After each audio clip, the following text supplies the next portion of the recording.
best defined as how close a measurement is to another. Nope. The smallest increment of a measuring device. Nope, that's precision. How close a measurement is to the target value. That is the one. The range of acceptable values is tolerance. Smallest increment is precision, if you want to write this down. How close one measurement is to another. That right now we don't have a term for it. Which scenario best describes tolerance? The markings on a ruler are 2 centimeters apart. That's actually precision. The voltage on the refrigerator can be between this and this. That is actually it. Okay, there's a min and a max. It's telling you what it can be in between. That is a good example for tolerance. The margin of error is uncertainty.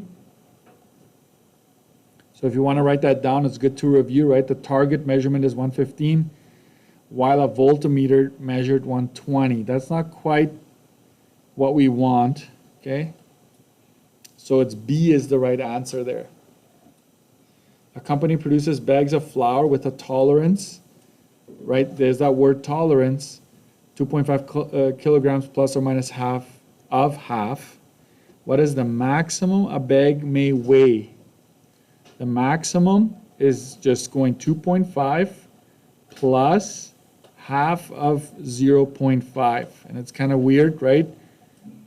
Half of 0.5 is 0.25. You literally just divide that in half. So that would give you 2.75 kilograms. It's all or nothing, okay? All or nothing there.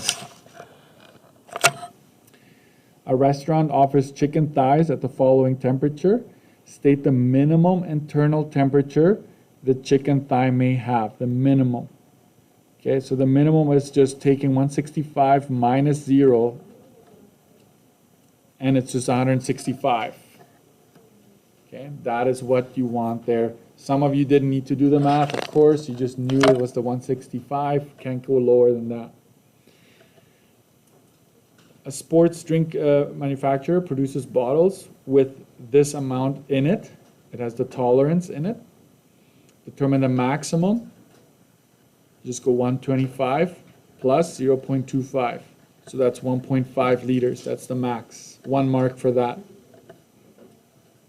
The minimum is 1.25 minus 0.15, and that is 1.10 liters. If you put 1.1, that's fine. It's not a dollar amount, so we don't need the 0 at the end. And then the tolerance is just subtracting these two, and that would be 0.4 liters. 0.40, 0.4.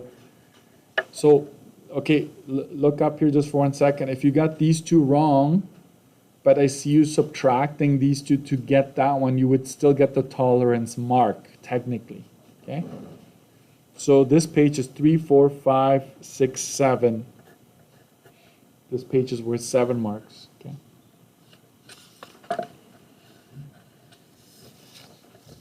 Back page. State the nominal if the nominal measurement is midway between the max and the min. You should recognize that if we're talking tolerance, this is max and this is min, okay? So to get the nominal, you'll have to use this formula. Okay, so 0.07 plus 0.05. Do that first and divide it by 2. And what do you get when you do that? You get 0.06 mL. Okay. I will give you 1 mark for actually setting this up and another mark for getting the right final answer. Yes? No. No, this is not necessary. That's just for you. Did I talk about when it says calculate moving forward on the provincial exam, they're going to expect you to do some calculating. So at least show this. If it says state, then technically you don't need to show any work, but it will be very easy if it says state. It will be just grab a number. Certain medication needs to be stored at a minimum temperature of 4 Fahrenheit and a maximum of 18 Fahrenheit. State the tolerance of this measurement in this format. Okay, so you almost want to think of it as, I will do this. Okay, so we know the max, which is 18. We know the min, which is 4. We know the tolerance, we just subtract. But you're stuck with the nominal, right? What do you do in this case when you don't know the nominal? It's just basically giving you the max and the min. So you go 18 plus 4 divided by 2. So it's 22 divided by 2 is 11 degrees Fahrenheit. So that is your nominal there. Now you can state it like this. So it's 11 degrees Fahrenheit plus or minus half of your tolerance, which is 14 degrees Fahrenheit.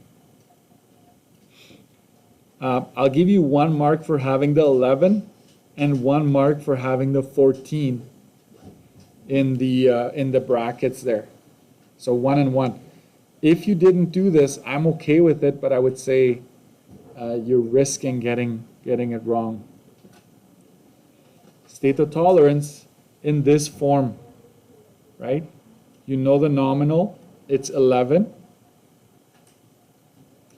It's minus 0 Fahrenheit. It's plus 14 Fahrenheit if you want to follow this format right here. So I would say whatever numbers you figured out here, I would honor, as long as you put them in the right place, I would honor this answer based on what you did before. Samuel's mixing concrete. Explain why the concept of tolerance is important when mixing concrete. So water, concrete, sand, all of that is being mixed. Okay? Yeah.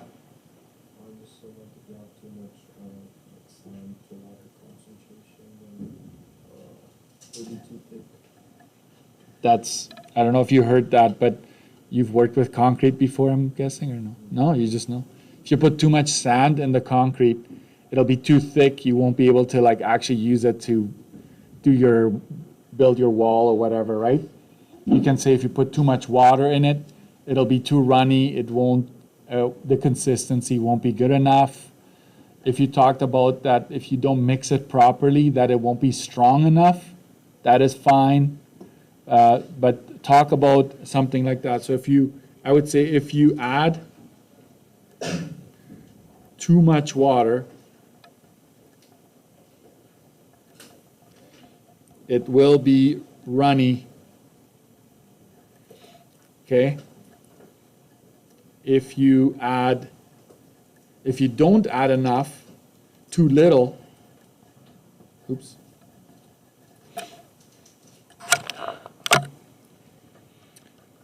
It will not mold for its use, right? Something like that. If you told me something, what would happen if you add too much of something and it makes sense, I'll give you the mark. Or if you said, what if you mix too much of something, something happens as a result of that, you'll be fine, okay? Yeah. 4, let me see here, 4 is 0.6 milliliters. So this is 1, 2, 3, 4, 5, 6. So the back side is worth 6 marks, okay? So make sure you have a mark out of 6 for the back side. Yeah. And it's out of 7. The front is out of 7, so I'll let you see 3 to 5 there first. So 13 total.